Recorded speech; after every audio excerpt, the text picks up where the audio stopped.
Vols knock out the Florida Gators 11-3. We have some unfinished business from the end of last year. We took that to heart, and we're not going to let it happen again. Knowing a team's one to win just as bad as you are, there's nothing more that we like. The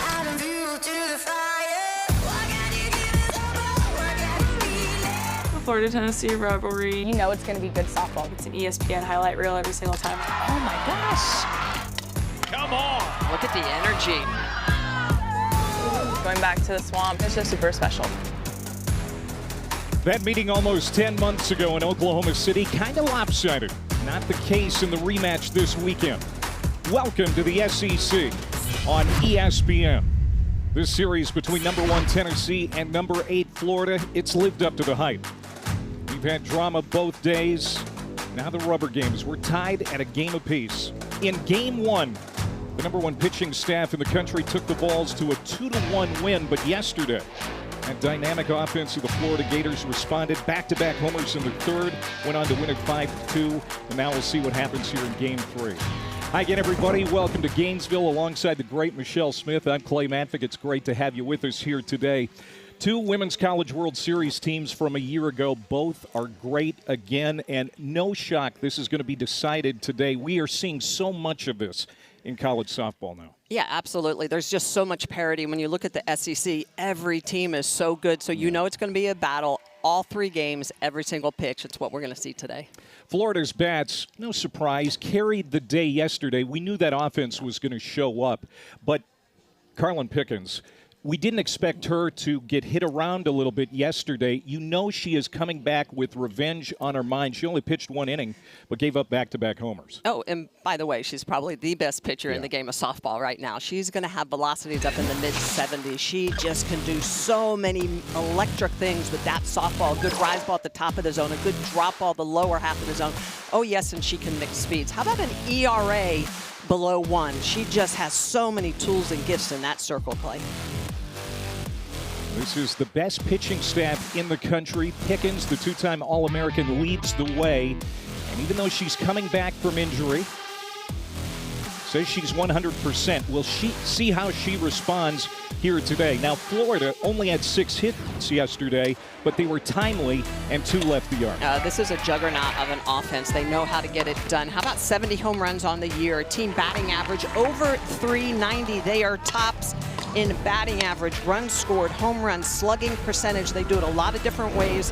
Taylor Shoemaker, Jocelyn Erickson at the top of the lineup have been so good. But look at those numbers. Over 9 runs a game this offense for Florida is averaging.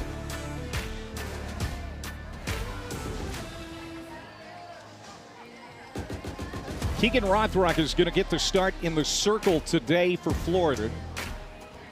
And despite Friday's loss, leading the nation in wins with 16, and that actually matches her win total from 2025. She actually pitched well on Friday. 1 bad inning, gave up a couple of runs in the 5th, did walk 5 in her 6 innings of work. We'll see what kind of control she has today. Yeah, absolutely. It's going to be the free passes. If she can limit those and make Tennessee basically go station to station, keep the ball in the yard. Rothrock is one of the toughest pitchers to score against. Sophia Knight in the batter's box as Tennessee is in the baby blues today, and we're underway, and the first pitch is a strike. Tennessee batting order for Karen Weekly looks like this. After Knight, it'll be Ella Dodge, 1 and 2 at the top of the order. Very good. There's Elsa Morrison in the 5 spot. She is behind the plate today, having a very good series. It's a 309 team batting average for Tennessee, Michelle, and only 8 hits in the series, 4 in each game. They're going to look to try and generate more offense today, that's for sure. This one is slapped at, scooped nicely by Gabby Comia, the second baseman, and there's 1 down. It's a great play by Comia, and Rothrock does use that defense behind because she does have that good drop ball at the lower half of the zone, but it's the rise ball. That's the swing and miss pitch. She has really good location of a screwball on the outer half to lefties. She'll ride that underneath the hands of the righties. She'll mix speeds, and that will also be a key. And also we've talked about this with Rothrock, keeping the ball in the yard. She has given up 10 home runs this year. So that rise ball, she needs to make sure that she's using that at multiple levels, using that off speed effectively, and varying those speeds between 59 and 72 miles an hour. And sails outside to Ella Dodge. Dodge has been excellent in the 2-hole for Tennessee this year. Florida native out of Bradenton. 2 for 4 and a run batted in with a double on Friday. 0 for 2 yesterday.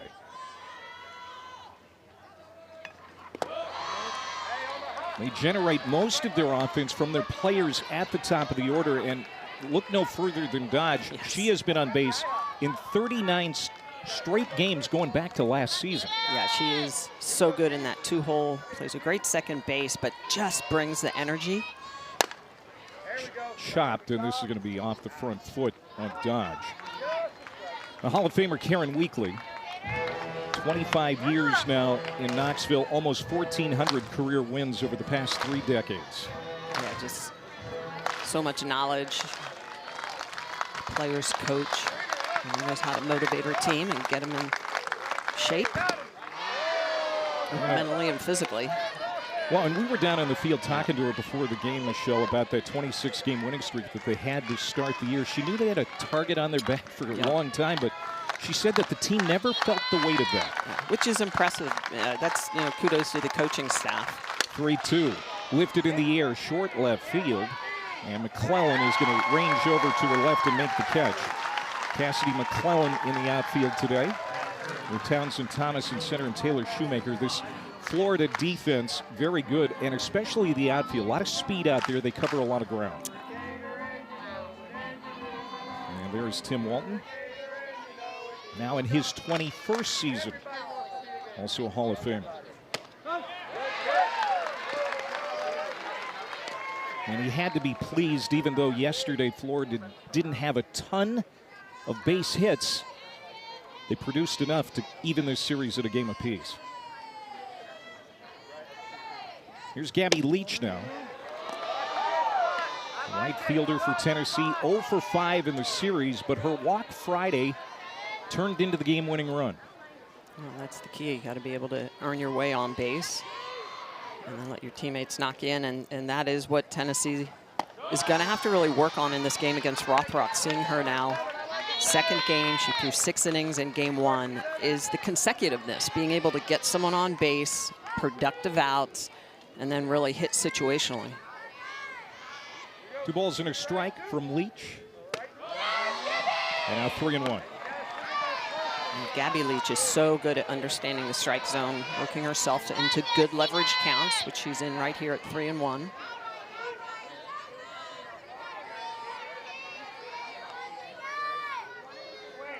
Rothrock's 3-1 pitch, swung on and missed, and it's a full count.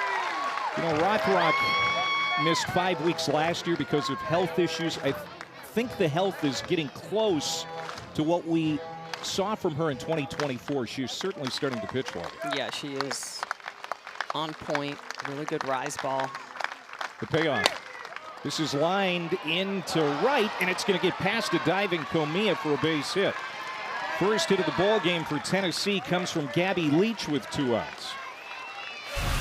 Leach is just going to get enough of this pitch, so it's a a low rise ball, and it's a little bit of a jam job, but the way Leach is able to get around this, gets it onto the green, getting it past Comey, a nice effort by the second baseman, almost comes up with that. 2 outs. Base runner for Emma Clark, the Tennessee first baseman, power hitter. 0 for 4 with a pair of walks in the series. Just a sophomore, but one of the team leaders, no doubt about it.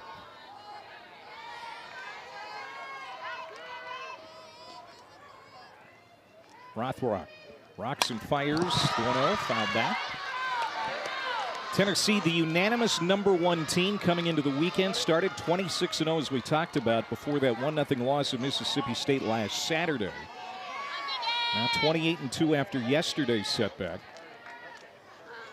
I mean, everywhere you go in the SEC, it's a battle. It is going to be tough. When you look at the top 10 RPI, and 6 teams from the SEC fill those 10 spots, and it just shows you the strength of this conference. Game in and game out.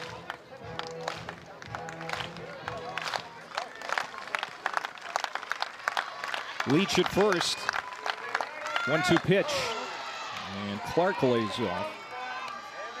Clark is versatile. She's at first today, but also plays some third and catches. 5 homers on the year for Clark. 2-2. Another foul ball. Tennessee doing a good job of hunting that rise ball at the top of the zone, fouling it off, trying to catch up to it.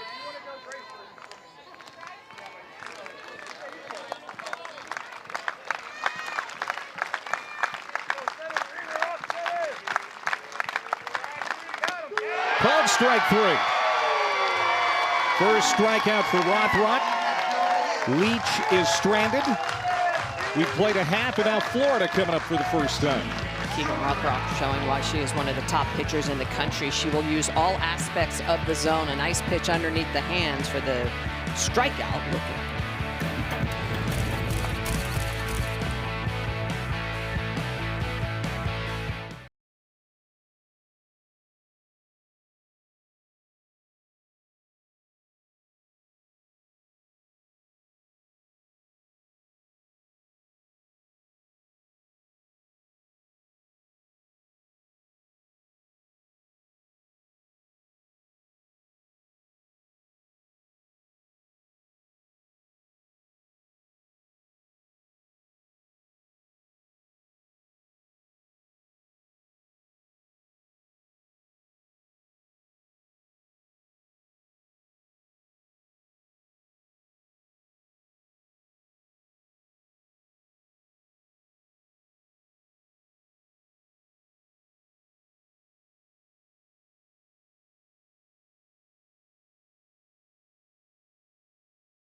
For the University of Tennessee.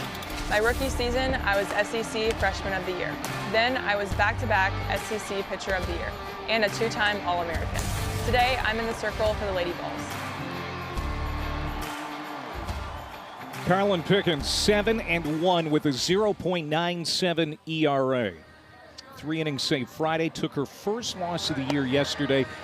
We'll see how personally she took that loss, because you know she's going to want to come back with a vengeance today. Absolutely. The ERA below 1, the whip below 1. I mean, just so many tools. It's the velocity, it's the late sharp movement, and you're right, it's the fire, being in that circle, wanting the ball, wanting to compete. Just a great all-around athlete. Florida's head coach Tim Walton says Carlin Pickens, she's in a category by herself. When we talked to Tim this week, they've got 6 or 7 pitching machines. They had them all working at once to get ready for Pickens. They had them amped up as high as they would go. Absolutely. And it is Pickens. You know, she headlines this really good Tennessee staff, but it's also Sage Marjeko, Aaron Newer. I mean, this is a Tennessee team that knows how to pitch the ball underhand. And Taylor Shoemaker at the plate. She knows how to hit. The National Freshman of the Year in 2025 leads it off, followed by Erickson, Cahalan, Grover, Thomas, Walker, and McClellan. Back-to-back homers yesterday. Both of them off of Carlin Pickens. One almost went onto the street in right field. It's not very often you'll say back-to-back home run with Pickens in the circle. It's such a good offense. The number 2 team batting average in the country at 393. But only 10 hits in the series. Sure, they'd like to generate a little more offense.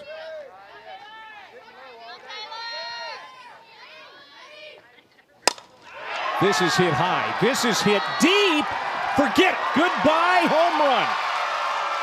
Taylor Shoemaker. 13th home run of the year, and they get to Pickens early again. Wow.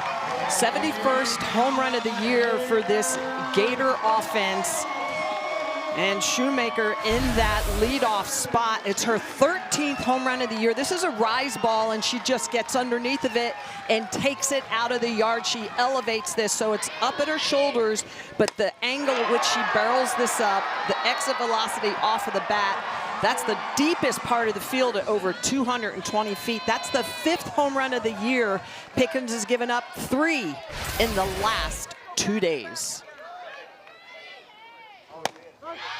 Taylor Shoemaker. Everyone wondering what she can do for an encore after that amazing freshman year. And we are seeing it. And look at Pickens, the first 52 2/3, just 2 homers allowed. The last couple of days, she has been hit hard. And this caroms off her body into left field. Base hit for Jocelyn Erickson. Well, right now, you can tell that this Florida team is doing nothing but sitting velocity. Pickens has not used her changeup that much in this series, and so they are sitting hard. They're sitting 70. As soon as they see that out of the hand, and you can see this goes off of her very hard. Looks like she's okay. Back-to-back hits to start off this game off of Carlin Pickens. First hit of the weekend for Jocelyn Erickson. And now Kenley Cahalan, the Florida shortstop, 2 for 6 in the series. She's hitting over 400. 11 homers and 41 driven in. Drove in the Gators' only run on Friday. She had a leadoff homer in the 2nd inning against Sage Margetko. And Michelle, we've seen it throughout the year when it comes to this Florida offense. When it gets going, it feeds on itself. Yeah, absolutely. It's hard to stop this Gator offense once they're rolling. And they get themselves into leverage counts. And Tim Walton says, you know what, we're not patient, we're disciplined. We are going to attack early if we have the opportunity. But it's really about understanding what pitches they're hunting. They're one of the best in the country at doing that. Sprayed right into the glove of the third baseman, Rutan, and a double play. Erickson trying to get back, can't, and that's exactly what Pickens needed. It's a soft liner to Rutan. It turns into a double play. 100%. That's the 8th double play of the year for Tennessee, and it's right to Rutan. Immediately knows she needs to get it over to Clark to double off Erickson at first. That's a big double play, helping out their pitcher in the circle. So 2 outs for Kendall Grover, cleanup hitter. Playing third again today. 330, 7 homers, 28 RBIs for the senior from Indiana. She carried a 5-game hitting streak into this series, but 0 for 5 in the first 2 games with a couple of walks. But a veteran transfer, also good power from the right-hand side. Spent the last 3 years at Eastern Illinois.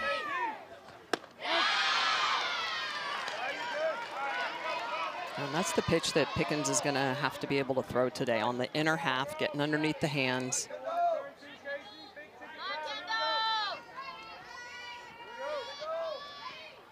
Two-1 to Grover. And that is fouled off. So Tennessee forced to get the bullpen up and going early. Sage Margetko, who started game 1 and picked up the victory, is starting to get loose for Tennessee in case she's needed to be called on here early. Tried to hold up. She went around, and that's a strikeout. So Pickens gets out of the inning without any further damage, but a leadoff homer in Florida has the early lead after 1. Taylor Shoemaker is making runs. Pitch at the top of the zone. She bashes it out of the yard to give Florida the lead. That's her 13th home run of the year for the sophomore.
C won it going away. Carlin Pickens was her typical 2025 great self.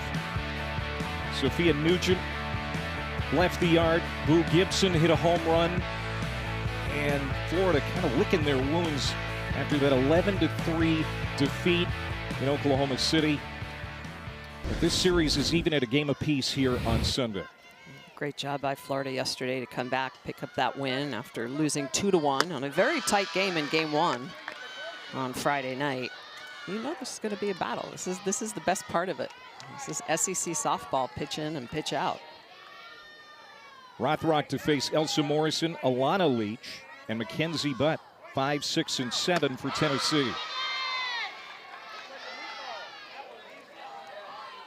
Elsa Morrison, 2 for 5 in the series, blasted a 2-run homer yesterday off Caitlin Oxley in the second. Gave the Vols a 2-0 lead, but that's all the offense Tennessee would have.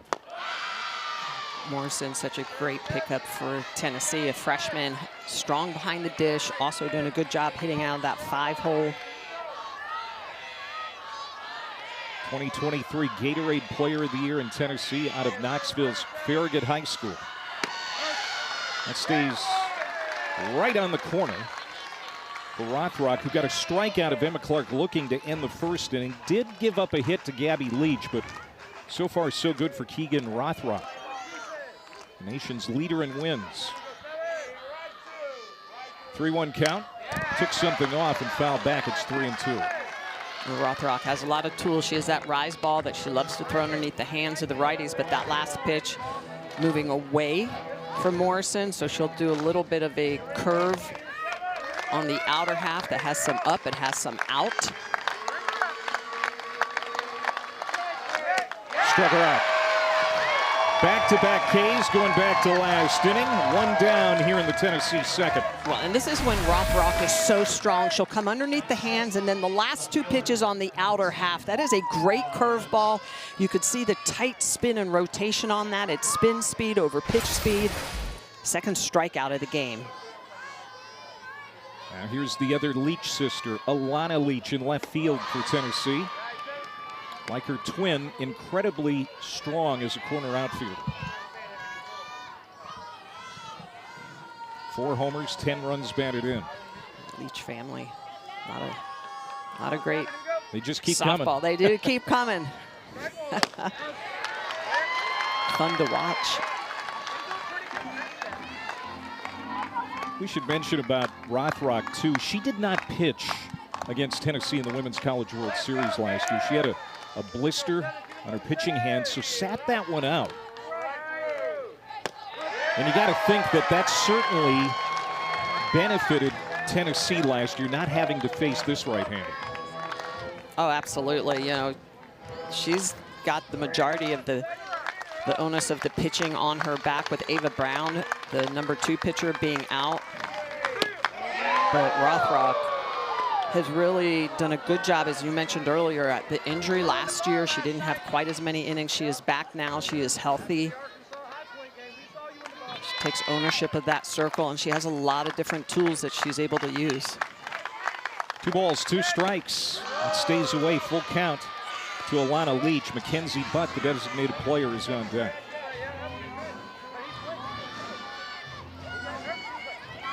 One 1-0 Florida on a leadoff home run in the first inning by Taylor Shoemaker.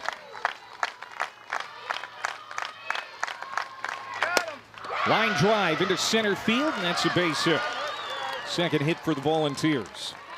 And it comes from Alana Leach. Yeah, that's a nice at-bat by Alana Leach, working herself into a good position, works Rothrock deep into the count and gets a pitch on the outer half that bleeds a little bit back over the heart of the plate. And she doesn't try to do too much with this. She just smacks that right back up the middle. But this is where Tennessee needs to be a little more efficient. They have to make sure they have productive outs. And they also have the ability to move their teammates up and the consecutiveness of following up hits with more hits. It's one area they have really not been able to gain any momentum in this series, scoring in just 2 of the 14 innings against Florida. Mackenzie Butt getting the start today for Tennessee. Entered each of the first 2 games as a pinch hitter. She's 0 for 3 in the series. Swung on through. It's 0-2 as Rothrock is trying to do what she's doing right here with this butt at bat, and that's work ahead. She's had 5 full counts and has had to work from behind a lot. She has worked from behind a lot, working from ahead. She's got a lot of tools, but has been chasing that last pitch curveball out of the zone. Off the end of the bat, could be 2, and it is.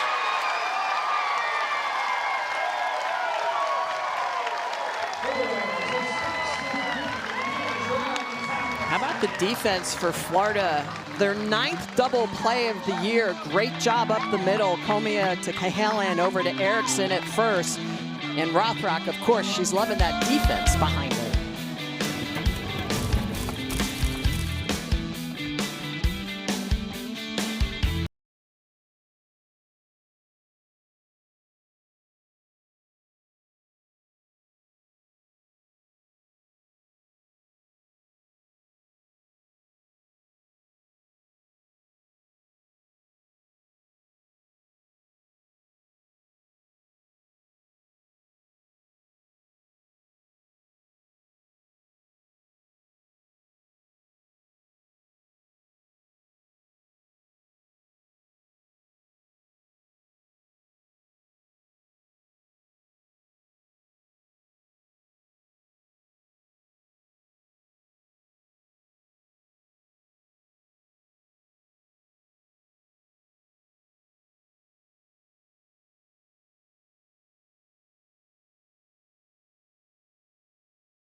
Florida leads game 3, 1-0. No surprise, they know how to get runs on the board. Started the season 21-0.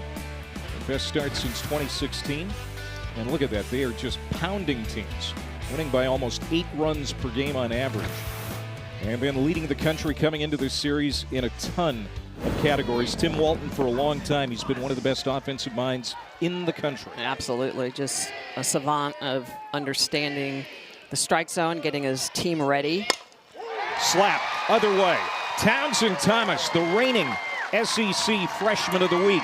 One pitch, puts it into left field. They're so good, we don't even have time to talk about them. I mean, Townsend is that freshman who is really learning the game. She's speeding things up, pitch that's up, and she's not going to do too much with it. She just barrels it up. Right now, Pickens is supplying all the speed, all the velocity. Florida is just catching that ball with their barrel, shooting it into the outfield. Leadoff single for Townsend Thomas. Florida's 3rd hit against the 2-time All-American. And Thomas, as Tim Walton says, she's starting to play as fast as she looks. Yes. Runner on for Madison Walker, the designated player. Back up the middle. This could be a double play. Faw steps on the bag, drives it into the mid of Emma Clark. And a 6-3 twin killing. Wow, and this is what you see when you have power pitchers in the circle. The defense gets to play back. You roll a ground ball back up the middle, and Bella Faw easily going to step on second, over to Emma Clark at first. And Carlin Pickens, she's loving the double play as well. 2nd of the game for Tennessee, their 9th of the year. So 2 outs now for Cassidy McClellan. Was 0 for 3 with 3 strikeouts on Friday, but then 1 for 3 with a homer yesterday. Went back-to-back with Walker in the 3rd inning off Pickens. And McClellan almost put this one onto the road in right field. Yeah. A lot of power, got all into that pitch. Was on time. And that's what you're seeing from Florida. They're not over-swinging. They're very silent, they're very quiet in their approach, and they're just catching up. And you could just see it, you could hear it off the bat, just how quick she was to that inner half. And so they are just sitting velocity all the way. Now, Pickens is obviously understanding this as well, so it's all about location. 100% location and making sure that she's using the entire width of the plate, not sitting in one corner, and that she is choosy at making sure she's got a little bit of down. That's a 3-1 count. That's a good drop ball in the outer half, but a better take by McClellan to make sure she gets that walk. 7th walk taken by Florida hitters in this series. I'll bring up Ella Wesolowski with 2 outs. Wesolowski getting the start behind the plate today. She was the starting catcher yesterday. 1 for 4 in the series. Junior out of New York, spent the last couple of years at Mississippi State. Another great addition for Tim Walton. So many tools, great behind the dish. Over 300 out of the 8 spot. And just gaudy numbers for this lineup. For Florida, 1 through 9. They've got 4 400-plus batting average hitters in the lineup. 1-1 to Wesolowski. Ground ball outside of third. So Carlin Pickens, we talked about the arm strain earlier this month, missed 11 days. Pitched a complete game 1 hitter at Mississippi State a week ago today. And now gets another strikeout, her 2nd. So a leadoff hit for Thomas and a walk in the inning, but Pickens doing just fine, getting through the 2nd. Yeah, rise ball at the upper half. She takes a little bit off it, picks up her 3rd strikeout of the game.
In recent years, the regular season SEC champs in 23 and 24. Last year, semifinalists at the Women's College World Series, bounced by the eventual national champions Texas.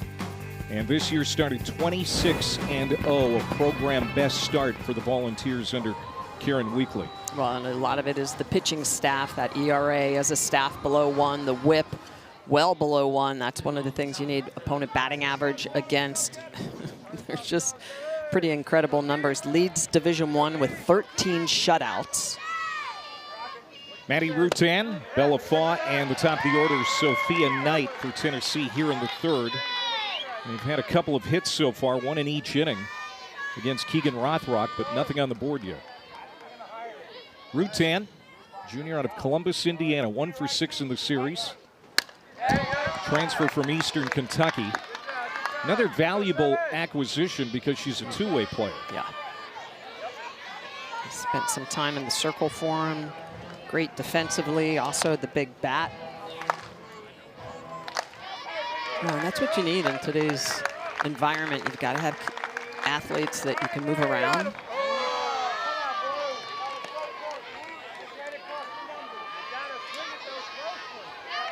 Tennessee, since the start of 2023, has won 12 of 13 SEC road series.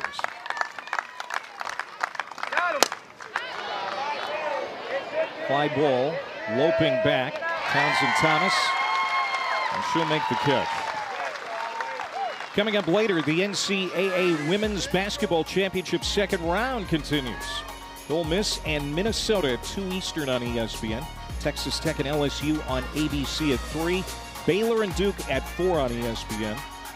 All tournament games available on the ESPN app. One out, and here's 9-hole hitter Bella Farr.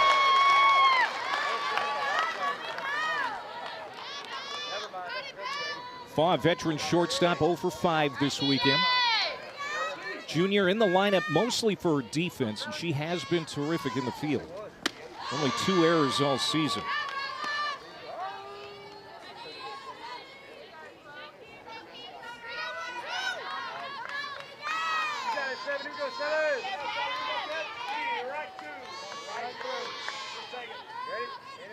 One from Rothrock. That was pretty. Nice off-speed pitch, clips the outside corner. Yeah, it's got some good break on that pitch as well, so it's not just the differential in velocity, it's got some away and downward movement to it. 1-2 back up the middle, snared by Rothrock. Makes it look easy. 2 down for the top of the order and Sophia Knight. You can speak to this. I mean, there's not a lot of time on those comebackers. Rothrock, very good fielding pitcher. Very good fielding pitcher. Important to make sure that you're ending with that glove in front of your body. Good defensive position. Sophia Knight grounded out to Comey at second base her first time up. She's 0 for 1. Knight leading the Vols in average hits and stolen bases.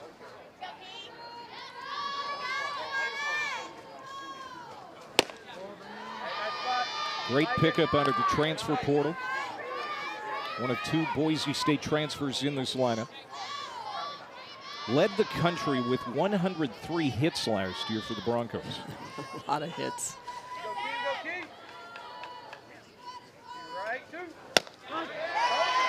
Another one that nibbles the corner, 1 and 2. Yeah, just a lot of gifts in that leadoff spot for Sophia Knight, and that's one of them too, is understanding how she's going to be pitched, attacked. So she does here at 1 and 2, trying to protect. Slapped right to third, Grover. And it's a 1-2-3 inning for Rothrock. We've played 2.5 in Gainesville, Florida, leading 1-0 and coming back to the plate.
ESPN all in one place. Visit activate.espn.com to see if you have ESPN Unlimited as part of your TV package for no additional cost. It's all of ESPN all in one place.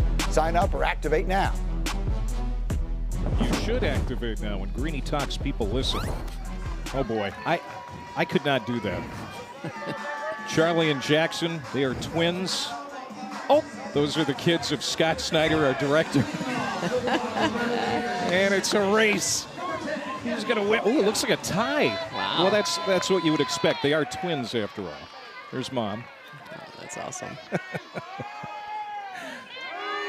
What a beautiful day in Gainesville, Florida for Game 3 of this series between #1 Tennessee and #8 Florida.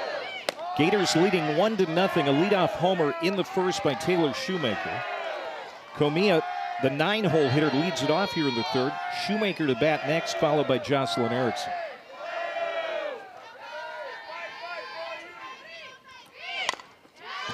Fouled off by Gabby Comia, second baseman.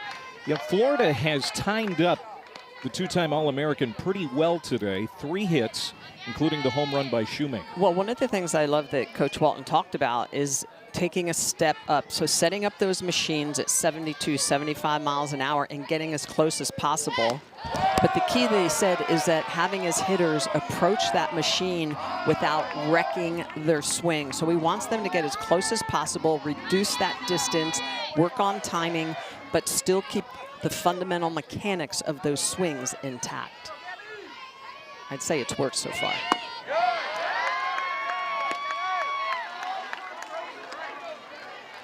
Comia has been a pretty good table setter for Tim Walton's team for the second time through the order, trying to get on here to set up Shoemaker. There's a strike, so now it's a full count. She's so good in this 9-hole, turning over the lineup, as you mentioned, with Taylor Shoemaker on deck. You got a 9-hole hitter hitting .427. Exactly. That's a lot of leadoff hitters. Swung on and missed. Pickens tied her up inside at 74 miles per hour. There's one down. And Comia does not strike out a lot. That is just her 4th strikeout of the year. This pitch is well located, right on the corner, really good spin speed as well as velocity, and just sneaks it past the bat of Comia for the 3rd strikeout of the game for Carlin Pickens. And now Shoemaker, who hit her 13th homer of the year to straightaway center field back in the first inning. Here it is. That's a rise ball. She's just able to get underneath and catch it on a 2-1 count. She was leveraged and she knew it. She was attacking.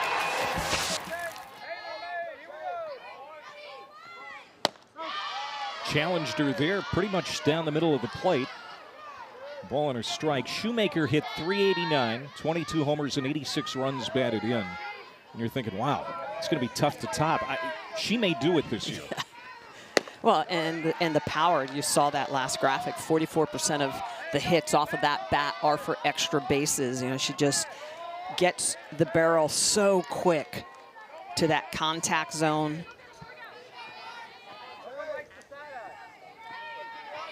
(2-1). And now it's 3-1 to Shoemaker, and Jocelyn Erickson is on deck. There you see last season, this season. Of course, all of those numbers last year, freshman records.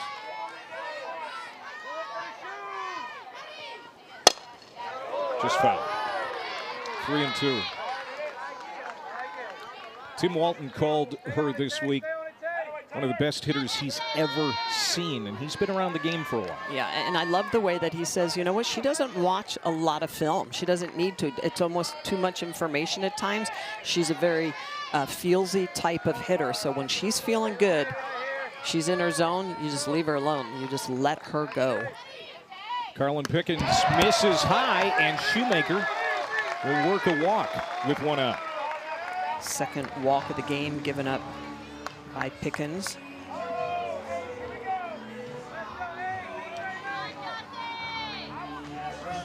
We saw the bullpen active right away in the first inning as Sage Margetko was throwing for a while, but she has sat back down. Jocelyn Erickson a single her first time up. That's up and in. I mean, she has been mashing the ball this year. Look at that, 16 homers, 50 runs batted in. Leads the conference in RBI, second in homers.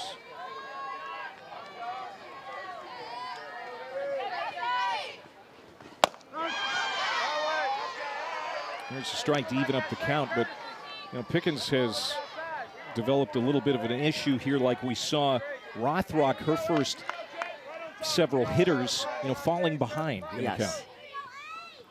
Now that gets to the backstop. Shoemaker on her horse, gets to second. She's in scoring position. And to your point, Rothrock has been pitching ahead.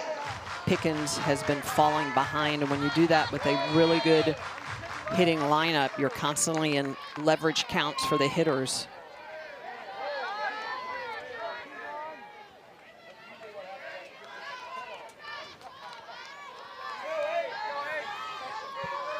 Two balls and one strike to the first baseman, Erickson.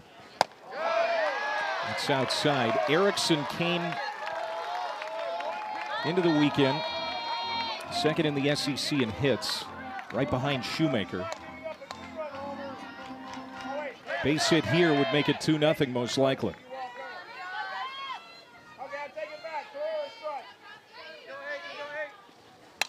Foul back.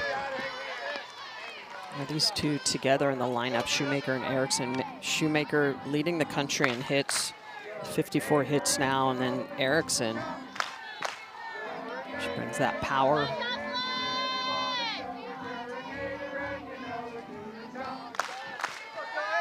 Outfield straight away for the left-handed hitter. Payoff pitch. Hit to second.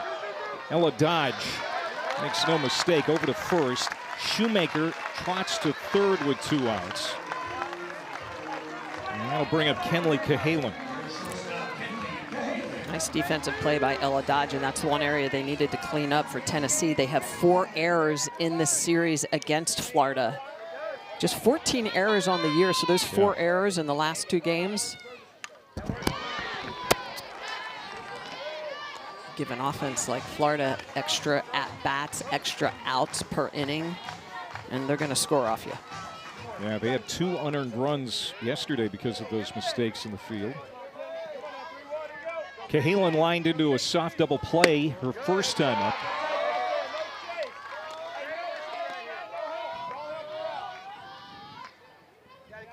We'll talk to Tim Walton, the Florida head coach, coming up next half inning. 1-1. There's a strike. Tim Walton considers these couple of spots in the order 3 and 4, Cahalan and then Grover, the most important spots in the lineup. 100%, because they're protecting Erickson and Shoemaker. When we asked him, he said for the keys to win this series, Cahalan and Grover have to hit in that 3 and 4 hole. Yeah, called strike 3. Pickens knew it. Locks up Cahalan. Strikeout number 4 for the All-American. And Florida's denied in the third. And Carlin Pickens picking up a big strikeout with Shoemaker at third base. A pitch on the outer half picks up her 4th strikeout of the game.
Welcome back to Gainesville and the SEC on ESPN. Alongside Michelle Smith, I'm Clay Matvick. Game 3 of this top 10 series between Tennessee and Florida. The Gators leading at 1-0 on a home run by Taylor Shoemaker as we bring in head coach Tim Walton.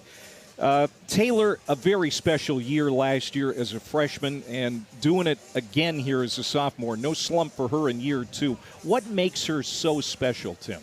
Yeah, well, number one, she wants to hit. She's a competitor, but she matches up that with her work ethic. You know, you very rarely get a kid who really just wants it, and then they're not afraid to put the time in. She puts the time in, good preparation, and has a pretty good understanding of what makes her tick. And so we don't try to overcomplicate things for her. We try to keep it simple as we possibly can. And, Coach, year in and year out, you have one of the best offenses in the country. What do you do to prepare them for an elite pitching staff like Tennessee? Well, I think if you get caught up too much in Tennessee, then you lose your identity. So we got to be who we are, do what we do. You know, they're going to obviously have their skill set, strengths, weaknesses, so on and so forth. So we just got to do a good job being who we are, be good at what we're good at. If we're good like that, you know, I think we can get good swings off, not guessing, getting on time, and just doing a good job to be able to adjust. All right, Coach. Hey, appreciate your time. Hey, Thank you. Shout out our gymnastics squad last night, SEC champs. Go Gators. Congratulations to the Gators. That's right. Gymnastics team in Florida with their ace Keegan Rothrock on the mound. Goes into the 4th inning with a 1-0 lead here in Game 3. Tennessee took Game 1 2-1. It was a 5-2 final yesterday. Florida with the win. Rothrock has been steady Eddie through the game. She's really been working ahead. First pitch strikes, 8 of the last 11 in this game, working from ahead. Well, and there's the key. When she's ahead, look at the on-base percentage, the batting average against. So under 200 when she's ahead and over 400 when she's behind. 0-1 to Ella Dodge, who leads it off, followed by Gabby Leach and Emma Clark. 2, 3, and 4 for the Volunteers. See the numbers for Dodge this year. Started 49 games a season ago on the Women's College World Series team as a redshirt freshman for Karen Weekly. Karen calls her the Energizer Bunny. Constant positive energy. Well, and you need that. You need that voice on the infield. When you're playing defense, you need that voice in the 2-hole, really pumping up the offense. 1-2 to Dodge. Flailed at it. Rothrock, another strikeout. 1 down here in the top of the 4th. And Dodge has a tendency to keep her front half a little bit open. You can see that front foot, right foot slightly open, and she basically goes after a pitch on the outer half that's moving down and away from her. So Rothrock picking up a big strikeout to lead off this 4th inning. One out for Gabby Leach, who has one of the 2 Tennessee hits. She's out on 1 pitch as Erickson takes it herself. Well, coming up tonight on ESPN, the NCAA Women's Basketball Championship 2nd round continues with Oregon and top-seeded Texas at 6 Eastern, followed by Michigan State, Oklahoma, and the night capped off by Washington and TCU. All tournament games also available on the ESPN app. Have you filled out a bracket? I have not. What? I know, I'm so bad. I'm so into softball. I haven't either. So. Okay, good. I was going to feel guilty. I was trying to shame you. I do like to spy on other people's brackets, though. Emma Clark is a quick out as well. Keegan Rothrock getting better, it would appear, as the game wears on for Florida. She's retired 7 straight. We'll talk to Karen Weekly next.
Back here in Gainesville, Florida, you're watching the SEC on ESPN. 1-0 Florida as the Gators get ready to hit here in the bottom of the fourth. Outside of the Tennessee dugout, is the Hall of Famer Karen Weekly joining us on headset now. And Carlin Pickens gave up the home run to Shoemaker early, but the last couple of innings has settled in a little bit. What are you seeing from your All-American? She's executing her pitches much better than the last 2 days. Even the home run, you know, was a rise ball that got where we wanted it to get, maybe just a little bit middle, but I'm really pleased with what she's doing. I feel like she's kind of finding that sharpness and finding that feel with her pitches as we go along. And, Coach, what are the adjustments your offense needs to make up going up against Keegan Rothrock? You know, she's attacking the zone, throwing early strikes. And, you know, first 7 hitters went up there. 5 of them took the first pitch strike. And, you know, it wasn't a changeup. So I want us to be more aggressive. I think we saw it that inning.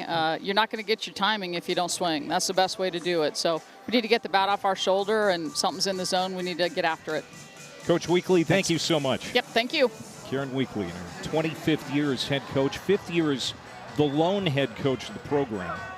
Husband Ralph retired in 2021, but I think retired is in name only because he's still around the program almost every day. So there you see the numbers for Carlin through 3 innings. And Florida just 3 hits and the 1 run.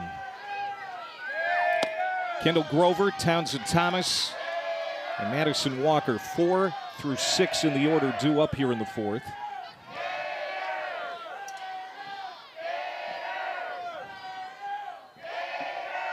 Grover, a strikeout victim her first time up, whacks this one foul and is behind in the count, 0-2. I think that's the key, too. And Pickens is pitching from ahead. It's really made a big difference, and she's been able to do that the last inning and a half or so. Working that corner underneath the hands. Well, we've seen that a few times, yes, too. It's out of the hand and to the screen for Pickens. It's like an off-speed rise ball, top of the zone. She's just hanging on to that a smidge too long. I mean, when you throw as hard as she does, it's going to happen. Got her. Back-to-back strikeouts for Pickens going back to last inning. She has 5 in the game. So the pitch prior was at 63 miles an hour, a floaty rise ball that got to the screen. This one is also at 63 miles an hour, but it's at the shoelaces, just diving down. Grover swings through it. So back-to-back strikeouts now for Carlin Pickens, and that's her 5th of the game. Thomas had a hit on 1 pitch her first time up. Florida center fielder, reigning SEC Freshman of the Week. Went 6 for 9, 4 doubles, and 4 ribbies last week at Kentucky. So good. Really learning the game, the quickness of the game. Back-to-back sweeps to start league play for Florida. Against Missouri, against Kentucky. And, you know, I don't care who you're playing. You yes, start that fast in the league. That's outstanding. Well, at home against the Missouri team that actually yesterday beat Alabama. Right. And that's SEC softball. It is tough to sweep series. We have seen them early in the year, but I think as the year goes on, it's going to be harder and harder to sweep programs, to sweep teams within these series.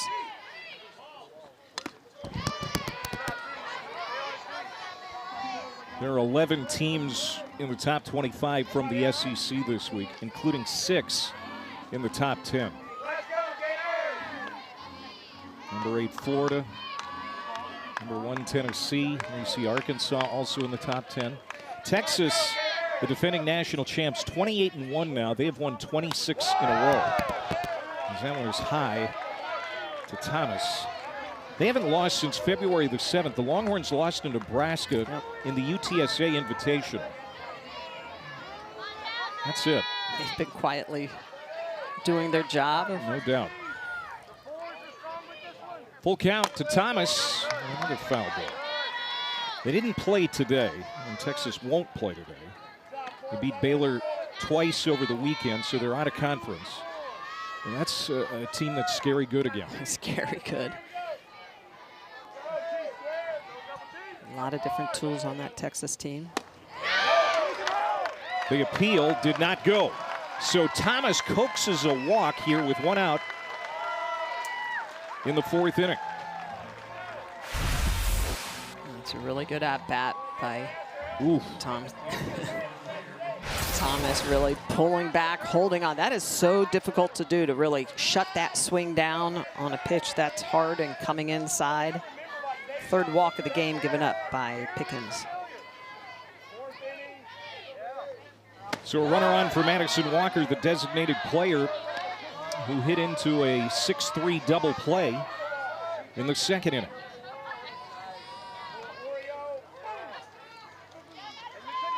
We were talking about Missouri. Madison Walker played for the Tigers last year. Hit 18 homers, 48 runs batted in at Mizzou. One of the new faces for Tim Walton's Gators.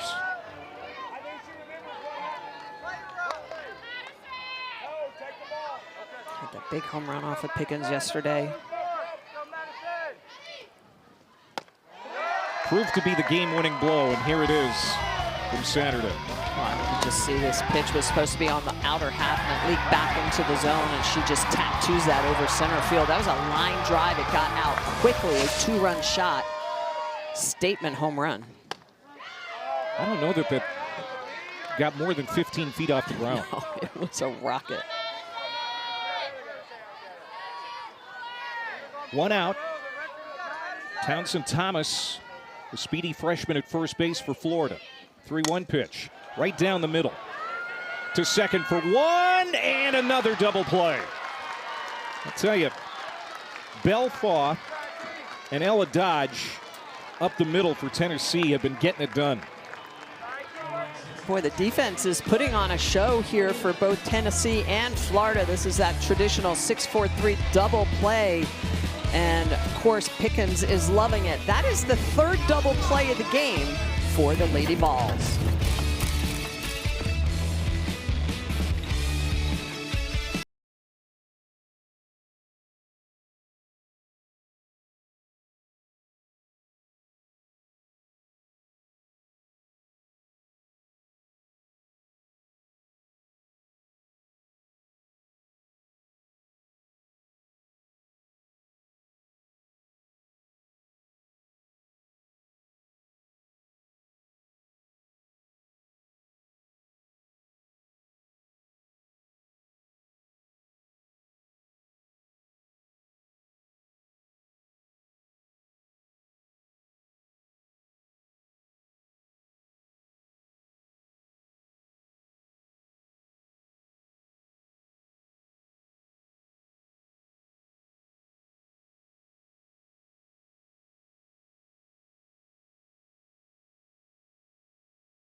Florida-Tennessee rivalry. You know it's going to be good softball. It's an ESPN highlight reel every single time. Oh my gosh. Come on. Look at the energy. Going back to the Swamp, it's just super special. Pitching versus defense. That's kind of what was sold ahead of this series, and it has played out that way. Tennessee's pitched it well today. Pickens did give up the 1 home run. And no shock that the 1 run generated by Florida comes on a long ball. Yeah, it's kind of what we expected with, you know, great pitching on both sides, the explosive offense for Florida. But how about the defense? 4 double plays in the game. 4 double plays, 3 turned by the Tennessee defense that have certainly helped Carlin Pickens out. And now Keegan Rothrock to face Elsa Morrison, Alana Leach, and Mackenzie Butt. Liner back to Rothrock, and she got it. Morrison out on 1 pitch.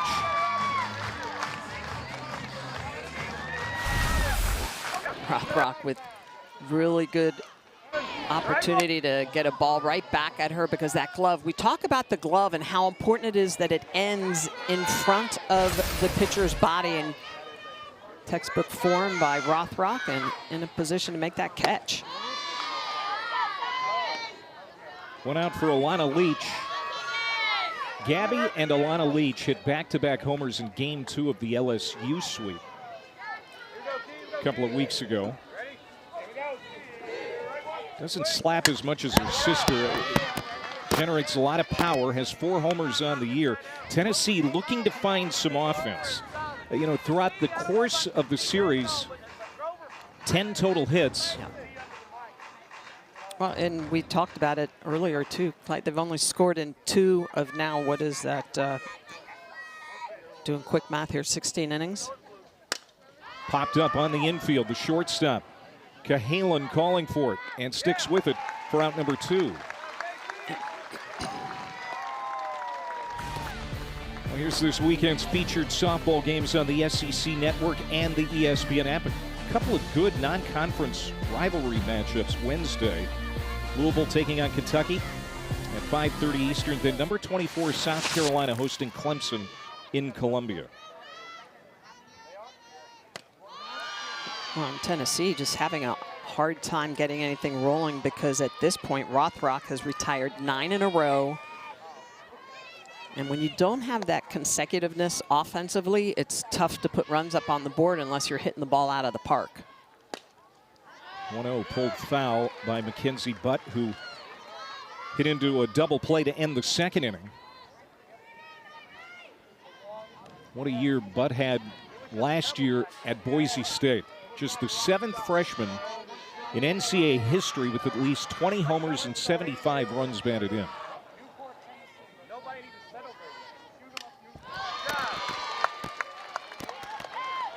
I mean, I think both of these head coaches have done a great job adding to their rosters through the transfer portal. Absolutely. It's a big part of the game. Division I softball. Some of those players transferring within conference, and some of them wanting to move up from a mid-major into a Power 4 conference. A lot of opportunity out there.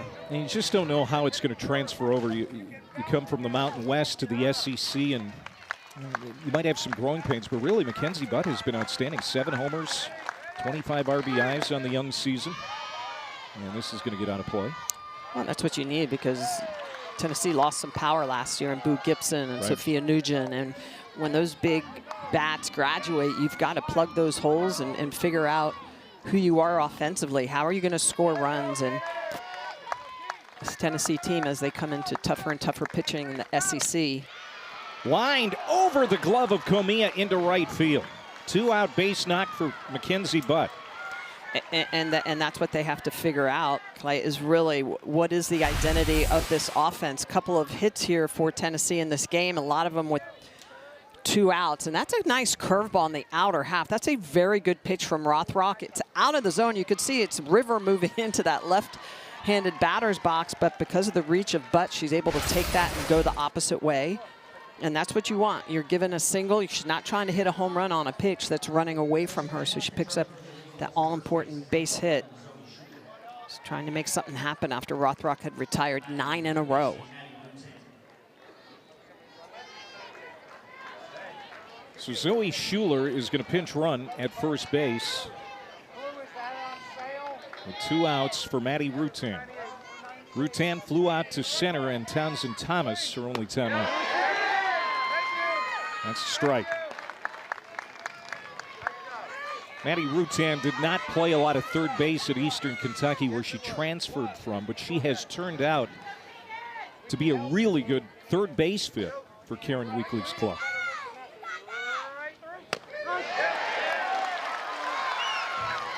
He's also an excellent pitcher in the A-Sun.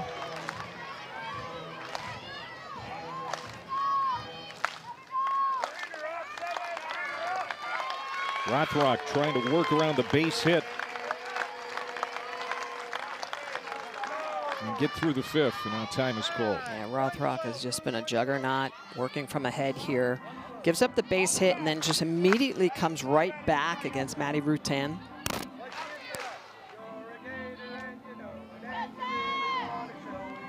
She had retired 9 straight before that Mackenzie Butts single to right field.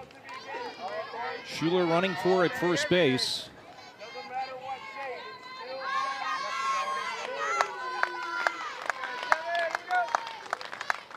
Rothrock delivers. And that's going to hang up for Shoemaker, and the inning is over. So Tennessee strands another one. We played 4.5. It is still 1-0 Gators.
NCAA championships, confetti rains, nets are cut, joy erupts, hardware is hoisted. History happens here on ESPN, home of NCAA championships. Back here in Gainesville, Florida. This series has had great drama. As we go to the bottom of the 5th, it is 1-0 Florida, leading the #1 team in the country, Tennessee, the unanimous #1 team in the nation.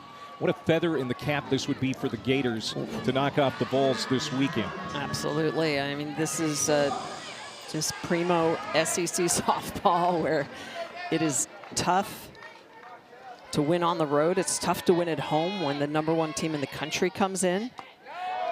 But you go all the way back, played a game 1, where Pickens had to shut down the offense for Florida with the bases loaded in the 7th inning to squeak out that 2-1 victory. Carlin Pickens misses outside, falls behind the leadoff hitter Cassidy McClellan. 2 balls and no strikes. McClellan walked and was stranded in the 2nd inning. Pickens has not pitched bad. The 2-time All-American, 5 strikeouts. Just the 1 run allowed through 4. When we talked to Coach Weekly about, the back-to-back home runs that she gave up yesterday, I mean, those words usually never come out of your mouth. She said, she's still trying to figure it out. She had 11 days off. Her timing is just, a little bit, she's working with it. It's affecting her control. That miss downstairs, 4-pitch walk to McClellan. 2nd walk allowed.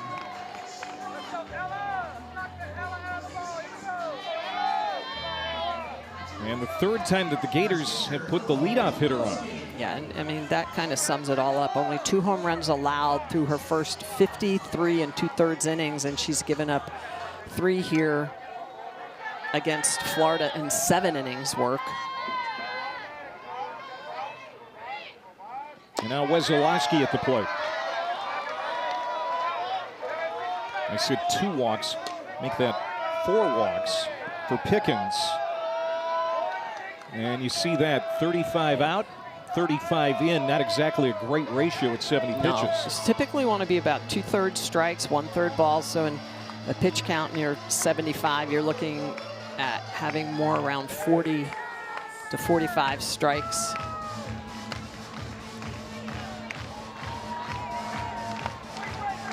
Well, the double play has been her friend so far today. As Megan Rhodes-Smith, who Karen Weekly calls the most underrated pitching coach in the country, has a quick word with Pickens. Pickens could use a double play right now. Absolutely, that defense, the middles are deep. Vols have turned 3 double plays today.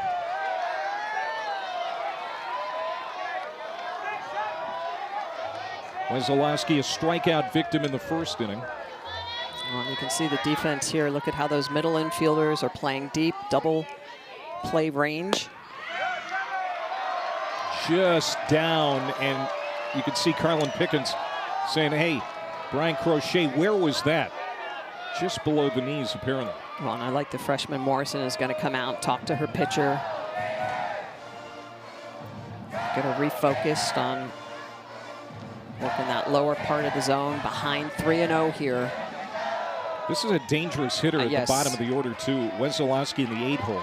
Well, last thing you want to do is walk the 7 and 8 hole. Gabby Comia coming up is very good in the 9 hole. Wouldn't be surprised if Wesolowski is able to walk, that Comia sacrifices. Florida looking to pick up more runs late in the game here. And there's the strike, 3-1. Wesolowski, the start behind the plate for Florida today. Went 5 for 11 with a homer in the Missouri series a couple of weeks ago.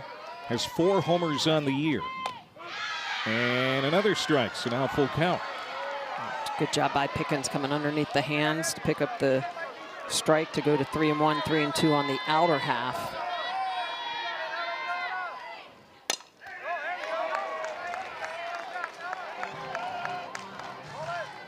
Right past Kendra Falby in the first base coach's box. Tim Walton likes to use players, former players too, as Kendra is, as base coaches.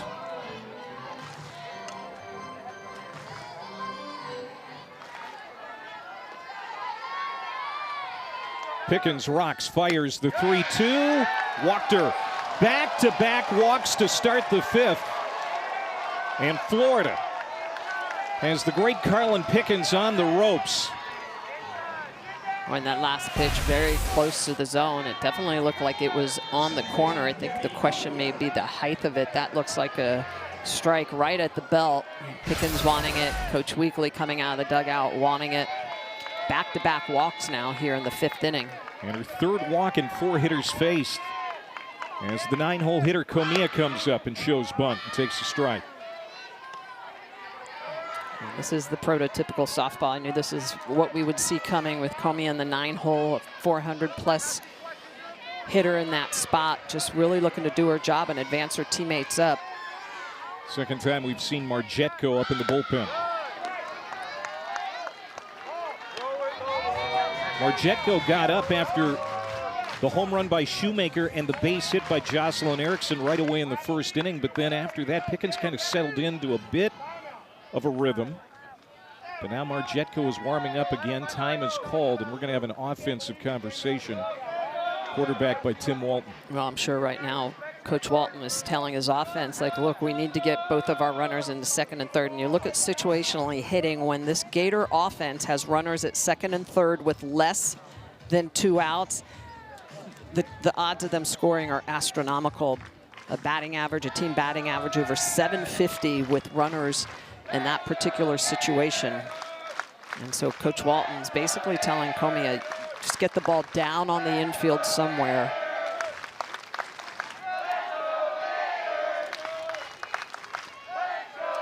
Comia struck out swinging against Pickens in the 3rd. Chopped.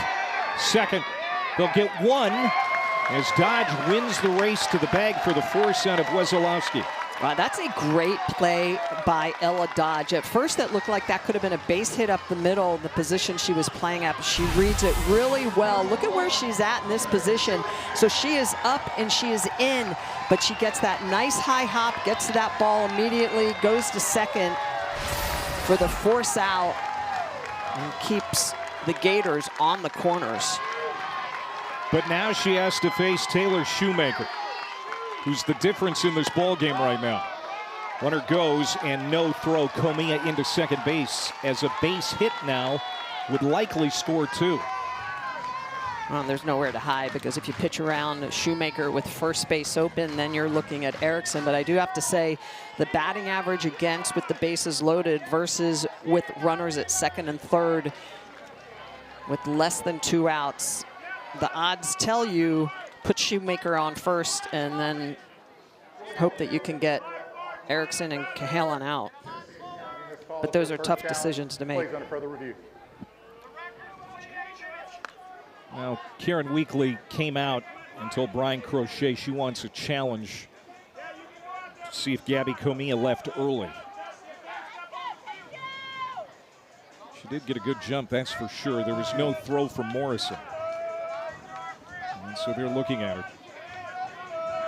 You know, Tennessee, the pitching is outstanding, as you've touched on a few times here today, Michelle. It's the first weekend all 3 of their top arms are healthy at the same time. Pickens, Margetko, and then Aaron Newer, who we've seen also this weekend. I mean, it really is an embarrassment of riches for Karen Weekly. Any of them could be a #1 pitcher on a lot of teams. 100% could be an ace on any other club. And it looks like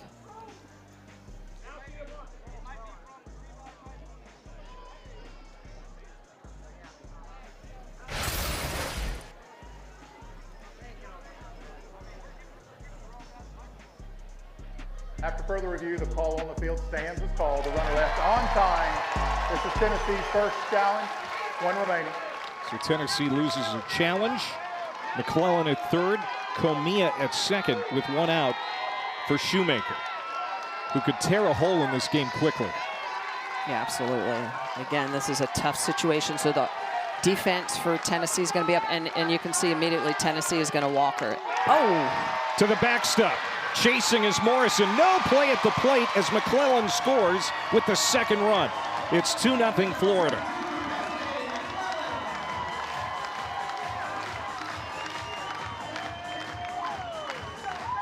And so, you know, we talk about how important it is for pitchers to be able. So this, look at, they're trying to intentionally walk Shoemaker. And this is why it is so important for pitchers and catchers to work on pitch outs. And a lot of batteries do not work on that particular play. And we've seen it hurt the defense and the pitchers numerous times. Ground ball off the glove of Fine to center field. Comia scores. It's 3-0. Taylor Shoemaker, her second run batted into the game, and the Gators now with a 3-run lead in game 3. That's an interesting at-bat. So she goes from being intentionally walked to not being intentionally walked to driving the ball hard up the middle off of the shortstop Foz glove for another base hit. Shoemaker responsible for 2 of the 3 runs up on the board for the Gators here this afternoon. Talked about Carlin Pickens coming back from an arm strain earlier this month, and she is, according to Karen Weekly, even Carlin Pickens has said, I'm 100% healthy. But there's no doubt the last couple of days we have not seen vintage Carlin Pickens. And to your point, so being 100% healthy and being ready in game shape are 2 very different things. Pitching change in Gainesville. 3-0 Florida, and not done in the 5th.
control issues at times, Michelle. Yeah, career high 5 base on balls here just through 5 innings of work.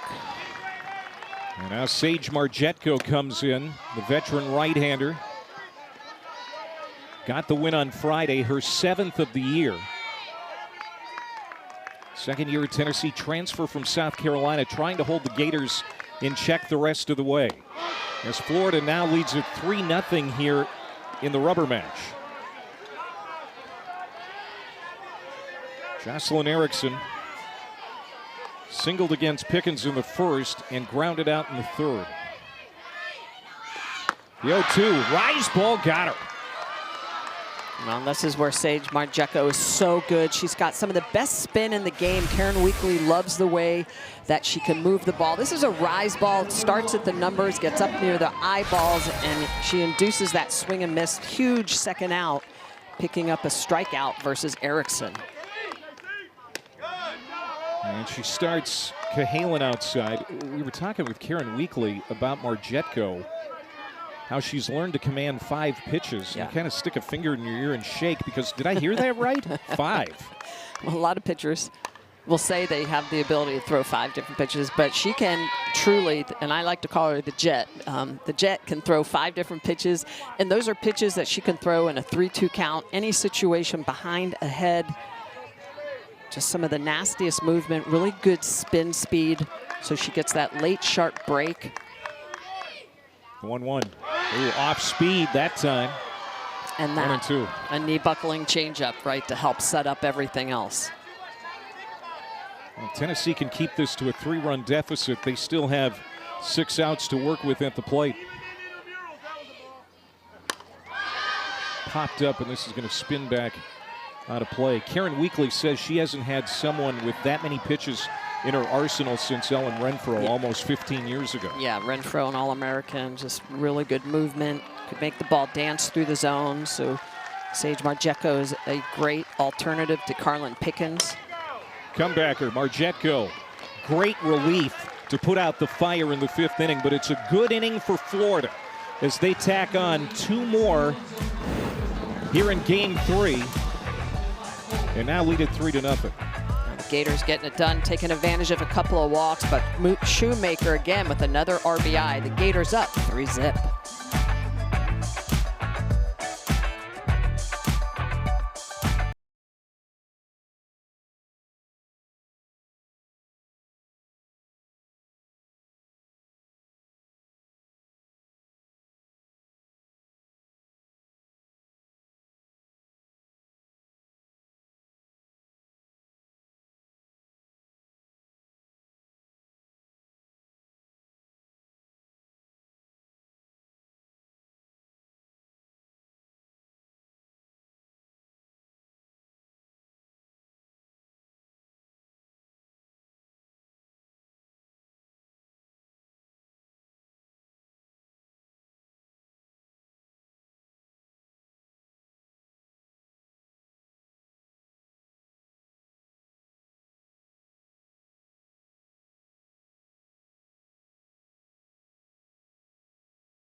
Some great upcoming matchups in college softball on the horizon. Oklahoma and LSU, you're going to be there for that series, Michelle. Can't wait to see the Sooners in person.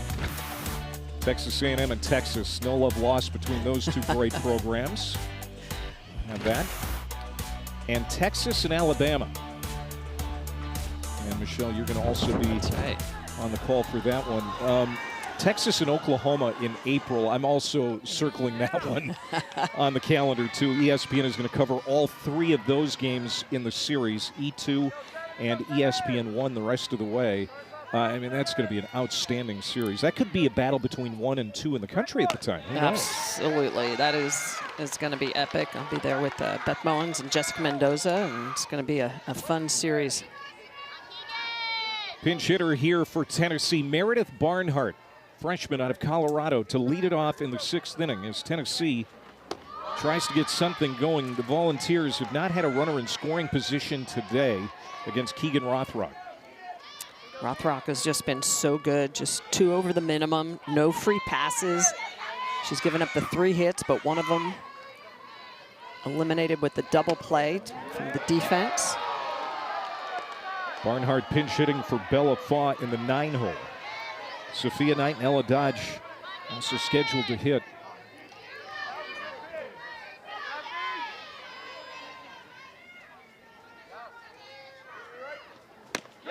Swung on and missed, 2-2. The other thing that Florida has done well this series, especially today, that's catch the ball. No errors in the series. Very good. To 4 errors for Tennessee. Struggled a little bit defensively. You know, I think if Tennessee, if this score does not change and they end up losing this series to Florida, I think they're going to go back and they're going to say, hey, the free passes, the 4 errors, you know, those are the things we hurt ourselves.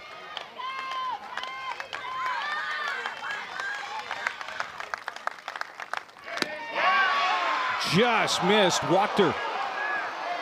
First walk allowed by Keegan Rothrock.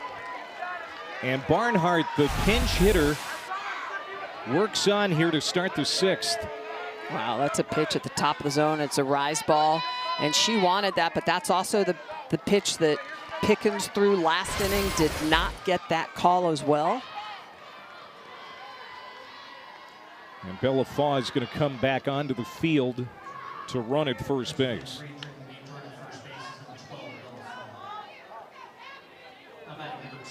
So a golden opportunity here for Tennessee to get something going. The tying run is on. Or pardon me. First run of the game for Tennessee is on. Didn't get her in. Sophia Knight at the plate.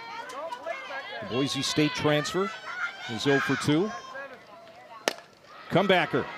What a stop at short by Cahalan. And gets the force. That looked like that was destined for center field.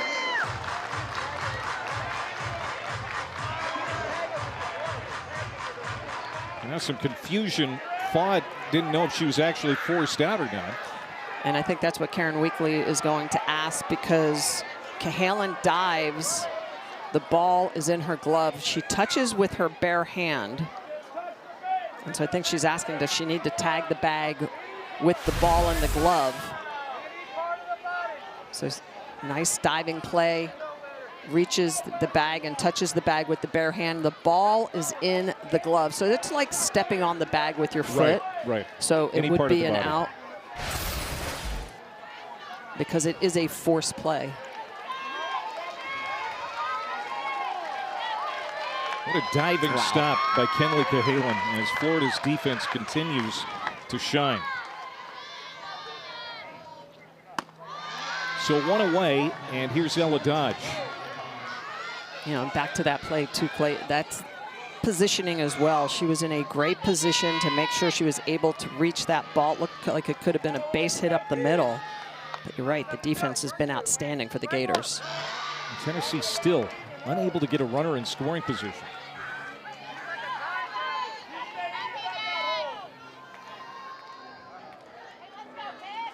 Now time is called.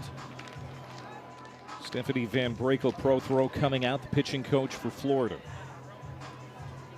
Well, coming up later, the NCAA Women's Championship second round continues with Ole Miss and Minnesota on ESPN. Texas Tech, LSU on ABC at 3, and then Baylor Duke at 4 on ESPN. The Women's Basketball Championship coverage also available on the ESPN app. Alongside the 2-time Olympic gold medalist Michelle Smith, I'm Clay Matvick. A beautiful Sunday afternoon here in Gainesville. Game 3, the deciding game in this series. And Florida tacking on 2 runs in the bottom of the 5th to make it 3-0, and now Tennessee trying to get something going against Keegan Rothrock, who has been nails. She has been nails. She's allowed no consecutiveness, so nothing back-to-back. Fly ball. McClellan makes the catch. Fighting the sun out in left field. That's a big out. Ella Dodge easily could have made this a one-run ball game. They get her to fly out. And they're 2 down. Here's Gabby Leach.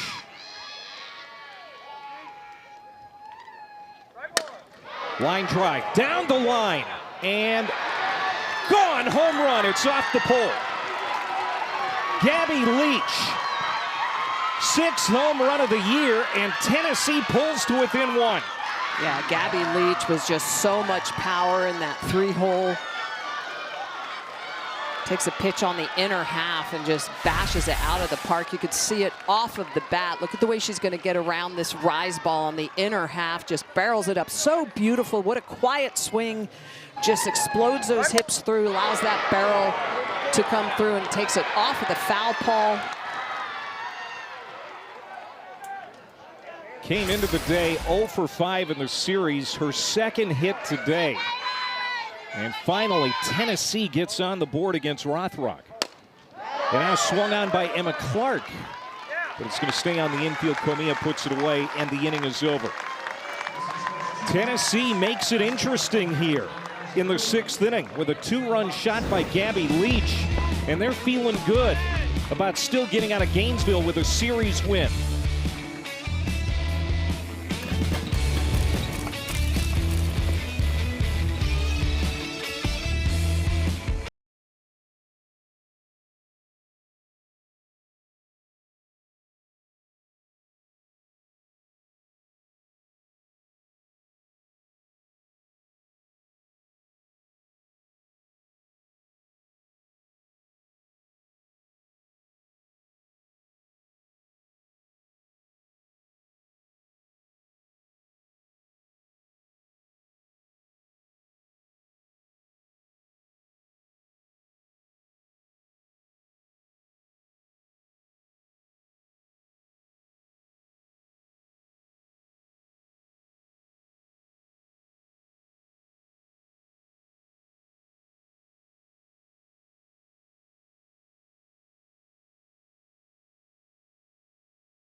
What an outstanding head-to-head top 10 matchup. Game 3 here in Gainesville. Number 1 Tennessee, number 8 Florida, alongside Michelle Smith. I'm Clay Matvick.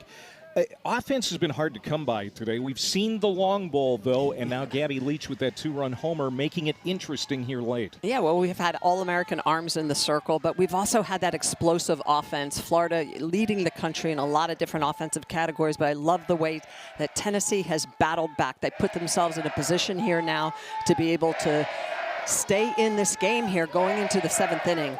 But this is going to be the key, this bottom of the 6th, keeping Florida off the board. What a catch. Rutan, that one was hit a mile high like it was shot out of a cannon. Took a while to come down. She makes a very difficult catch. And Kendall Grover is the first out of the Florida inning. This is like a major league pop-up. And you can see that Rutan is fighting the sun and that ball coming down. Look at the last minute, how she has to reach off to the left, diving to the ground. Outstanding. She's a cleanup hitter for the Gators, 0 for 3 today. And now here's Townsend Thomas, who's been on twice with a single and a walk. Florida leading 3-2. He scored 2 in the 5th inning. Kylan Pickens started the game. Sage Margetko came on in relief and has been really good since doing so.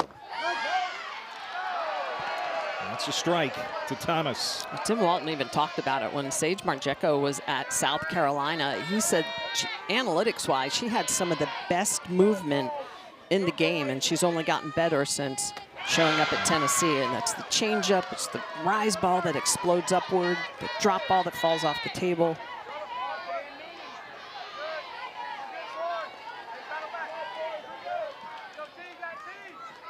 Marjetko's 2-2. And that's going to get out. Marjetko made her Women's College World Series debut last year against Florida with a couple of innings of relief. And you can see she has allowed one or fewer earned runs in 92% of her appearances. Just some gaudy pitching numbers for Tennessee.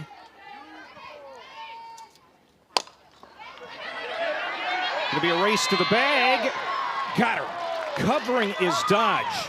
Clark probably realized she wasn't going to be quick enough to get the very speedy Thomas racing down the line. Absolutely. That is great communication by the defense. Ella Dodge is going to get there on time, understanding that Clark isn't going to be able to make it. I love the way that they're talking to each other and the speed of Townsend Thomas getting down the line. Excellent defense for Tennessee. So 2 outs, and here's Walker.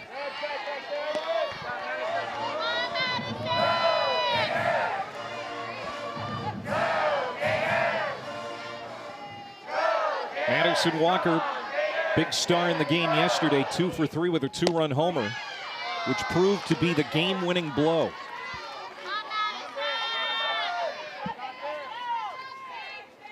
Changed the whole feel of this series for Florida at the time. After Tennessee took game 1. That's off the plate. 2-1 to count.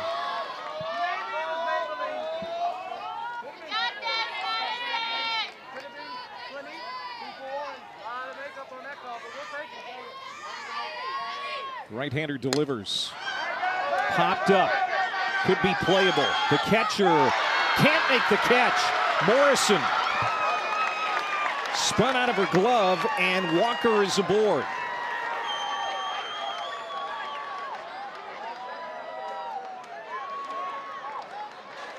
Yeah, and this is an unfortunate situation here for Tennessee, this ball coming down. Morrison is probably the last person you want to have your second baseman or your first baseman coming in. This is a high enough ball that the corners need to come in. Morrison is coming out, and you can see that she runs in, has a little bit of a bump with the batter. So the umpires are going to look at this to see if there's interference on the part of Madison Walker, keeping Elsa Morrison from getting out to make the play on them. What did you think? So yes, it did look like Morrison was impeded from going out, but it still either needs to be Rutan's or Clark's. But you can see the way she's coming out. She's in the box. She's allowed to stay in the box. That's still a play that the corners need to call off Morrison, the freshman catcher, coming out from behind the dish. There's not a ton of wind today, too, but you know, there's enough where I got to believe that kind of got behind the ball, too. It was hit a long way up there. That was a very difficult play for Morrison. Very difficult play. And it was made even harder with Madison Walker standing right in the way. Yeah, well, in Marjetko, the pitcher was the closest one coming in, but it's still one of the corners balls that can make it in time to make that catch. As it stands right now, it's a tough error, too, on Elsa Morrison.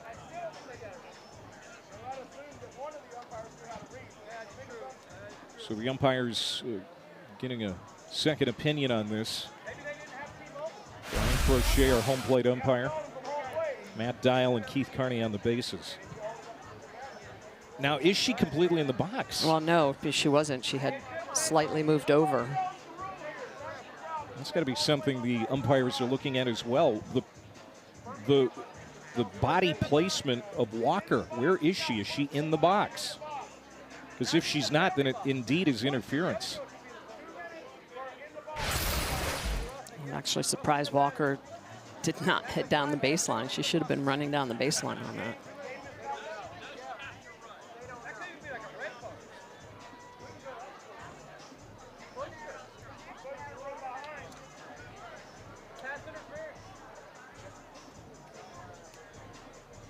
Here's the call. After further review, it's been determined that we do have batter's interference. There's going to be an out. That'll be 3 outs. So that's a huge break for Tennessee as we go to the 7th inning. It stays a 1-run game here in Gainesville in the 3rd and deciding game of the series.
On the outer half to the righties, but mixing speeds.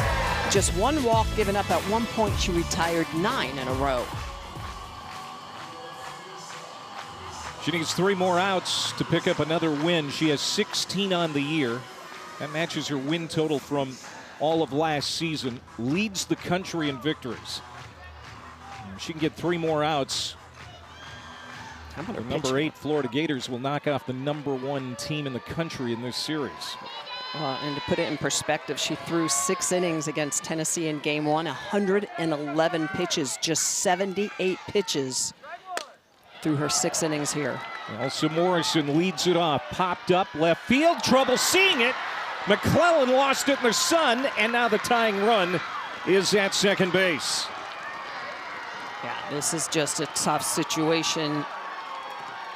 Midday games, looking up into that, you've got to be able to use your bare hand, so your glove, you're still able to make the catch with the glove. You can see she comes out, she's trying to shade her face with that glove. Just such a difficult situation to be in. They practice this all the time. A big break for Tennessee. See the disappointment on Keegan's face. And now Savia Morgan is going to pinch run, a very fast base runner now for the Volunteers, representing the tying run. Tennessee scored 2 on a 2-run homer in the 6th by Gabby Leach. We've got a little momentum now finally against Rothrock. Alana Leach, Gabby's twin sister, 1 for 2 with a base hit in the 2nd inning.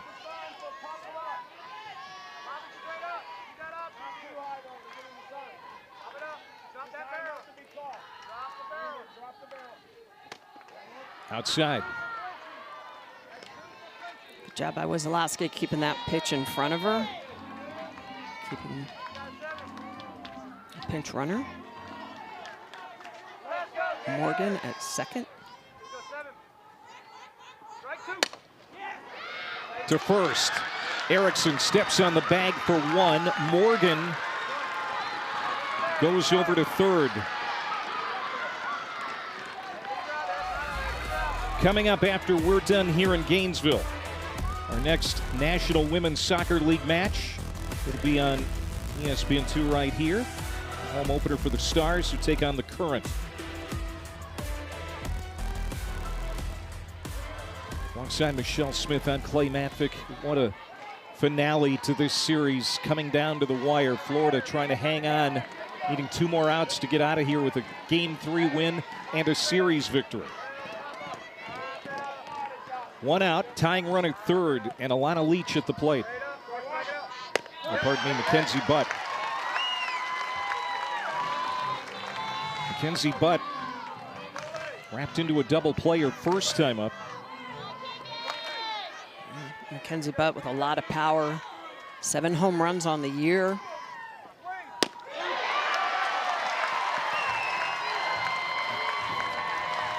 You see 3 home runs in the last 7 hits. How about Rothrock going right at her? In control of this count at 0-2. Down and in.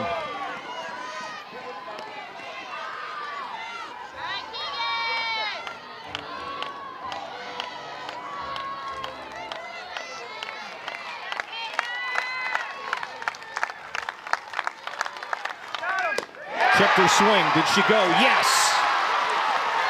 They appealed to the first base umpire, Matt Dial. She went around, and now Tennessee down to its last out. That's a 1-2 changeup, so working lower part of the zone and comes back with this changeup on the outer half, and you could see Butt with that barrel. It's going to cross the plane. That is a good call by the umpire. That's a huge strikeout for Rothrock here with that runner at third base.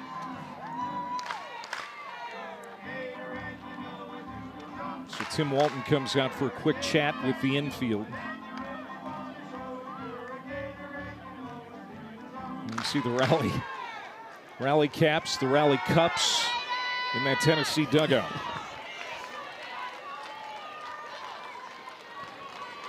Tennessee started the season 26-0, but facing their 3rd loss in the last 2 weekends. Welcome to SEC play, right? Every pitch is going to be a battle, every inning, every game. That's what you come to expect. Check swing. That time, Maddie Rutan did not go. The Gators haven't won a series against Tennessee since 2017.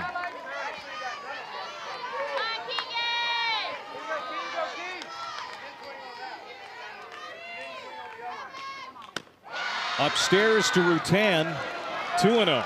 So you're talking 9 years, and on top of that, Tennessee comes in as the #1 team in the country. This is a Florida team that a lot of people wondered when really good pitching showed up, how were they going to respond? Keegan Rothrock has been outstanding with their #2 pitcher, Ava Brown, injured. She has taken on a lot of innings to help out this program. Florida, 1 out away. 2-1 to Rutan. That's outside, 3-1. The number 9 spot in the order due up next. And I like the fact that they're not giving Rutan too much, and I'm sure that's why Tim Walton went out. We're not going to give up too much. She's got a lot of power in that. Bella Fa's already been pinch hit for. Line drive and caught. It's over. Florida wins it. Shoemaker caught that rising liner out in right field to end the game. That is a huge catch by Shoemaker. That ball was well charged. It looked like it was going to get into the gap, but instead it's the last out of the game, and the Gators with a huge series win against the #1 team in the country.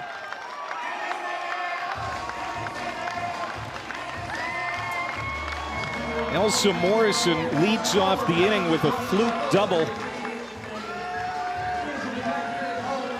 Put the tying run on, but Tennessee can't score here in the 7th. And Florida, after dropping Game 1, rallies to win Games 2 and 3 and take a series from the #1 team in the country. What an outstanding series for Florida. Their execution, their defense was flawless. But Keegan Rothrock in the circle, just outstanding, shutting down the #1 team in the country. Just 4 hits for the Gators, but they made them count. And it started with Taylor Shoemaker's home run against Carlin Pickens right away in the first inning. And Pickens just didn't have her best stuff here the last couple of days, loses 2 games in a row. And so here are the updated standings in the SEC after this final. Florida out to an 8-1 start in league play. It's a very good young Florida team with got experience in all the right spots. Seniors coming through.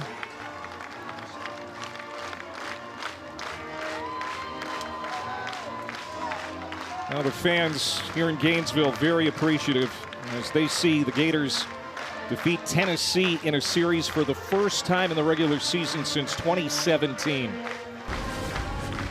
This series was outstanding. This game was fantastic. A lot of emotion, a lot of ups and downs for both teams, but it's the Gators who take 2.